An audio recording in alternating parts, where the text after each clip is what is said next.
Eu sempre falo da importância de se ler textos dramatúrgicos. No mundo todo, isso é bastante comum, mas no Brasil, talvez por não ser exigido na escola, né? O brasileiro não cria o hábito de ler textos de teatro e simplesmente nem se interessa por isso. E isso também eu acho que explica por que o público de teatro no Brasil é tão pequeno, né?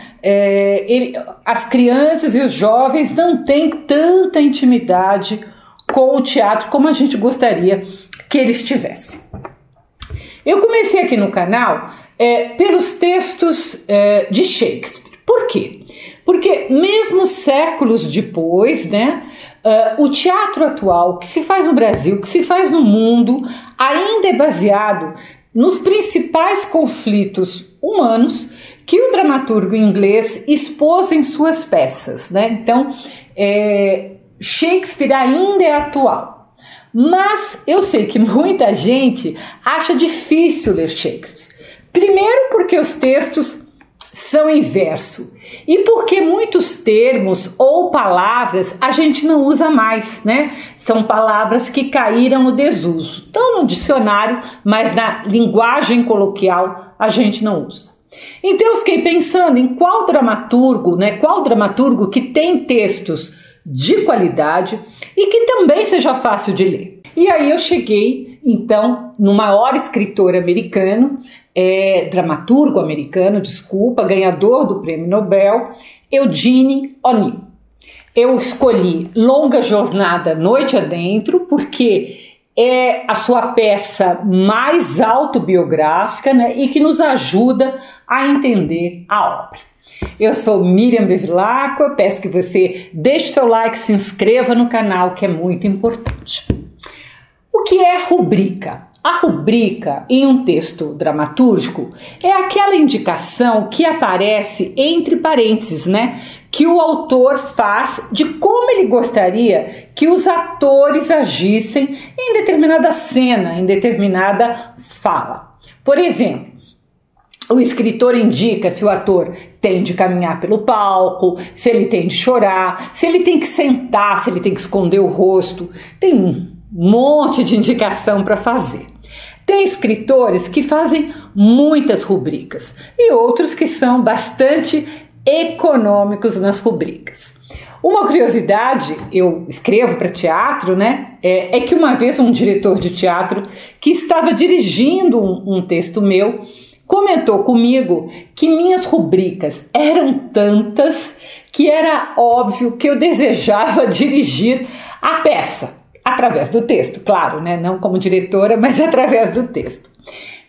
Se você pensar bem, eu dei risada, tal, na época, mas é claro que qualquer escritor tem esse desejo, ou seja, ele quer que o ator faça exatamente como ele imaginou, como ele pensou, né?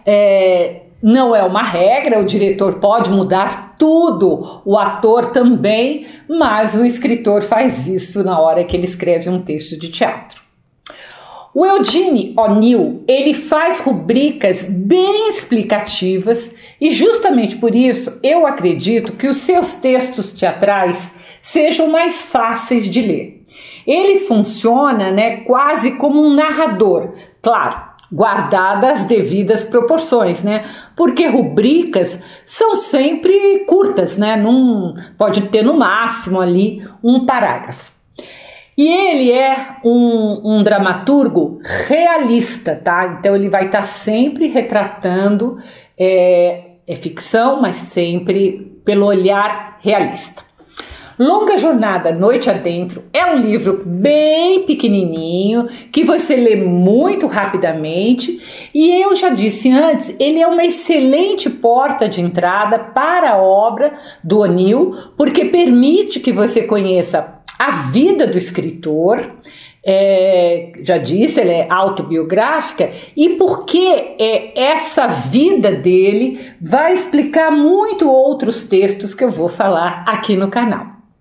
Uma curiosidade é que o dramaturgo pediu que esse texto como era autobiográfico, só fosse encenado 25 anos após a sua morte, mas a sua viúva não respeitou o seu desejo e liberou a montagem da peça em 1956, apenas 3 anos depois que o O'Neill tinha morrido, né? Então, esse é um problema depois que morre, nem sempre as vontades são respeitadas. A peça vai falar da família Tyrone, que é, na verdade, a família do O'Neill, né?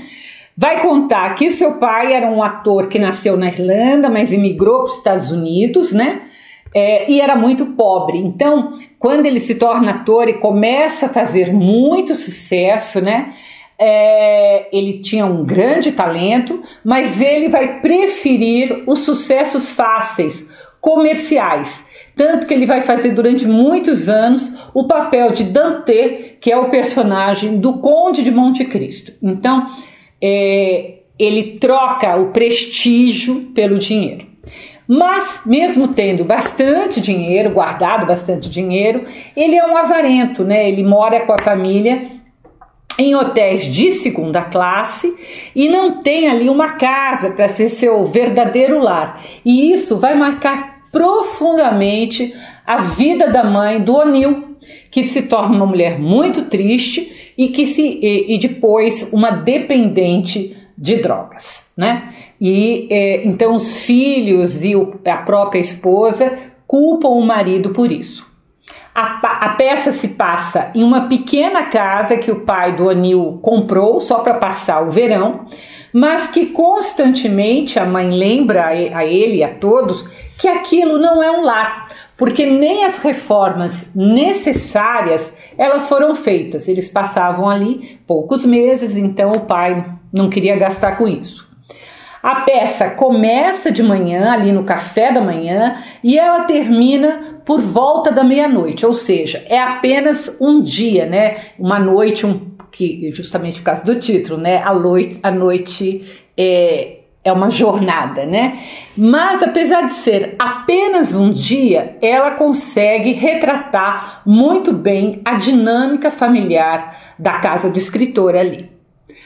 O autor usa os mesmos nomes da sua família, só troca o nome da sua mãe, Ella, por Mary.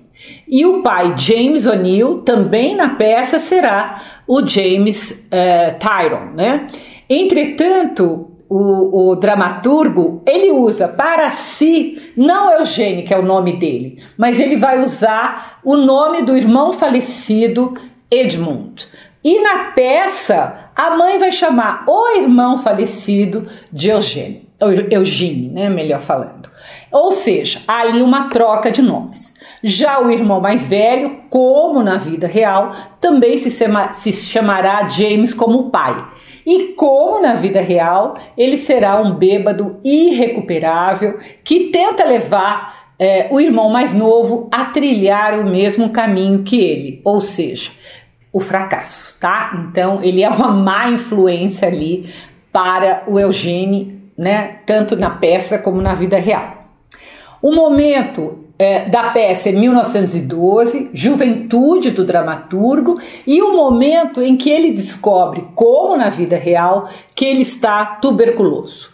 É um ano também que ele, o escritor na vida real, ele tenta o suicídio, só que isso não é citado na peça, ele omitiu isso, tá? É um texto, então, fundamental para a gente entender a obra do escritor.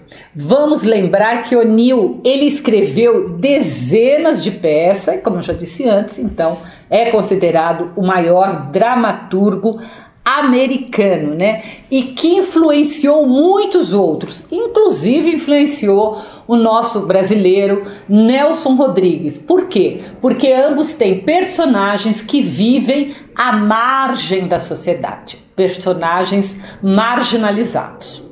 Se inscreva no canal, eu vou continuar falando do O'Neill, né? E você pode conhecer as outras peças, e peço que você também, se tiver interesse, entre no meu site www.miriambevilacqua.com.br para conhecer as minhas crônicas que eu publico toda terça-feira.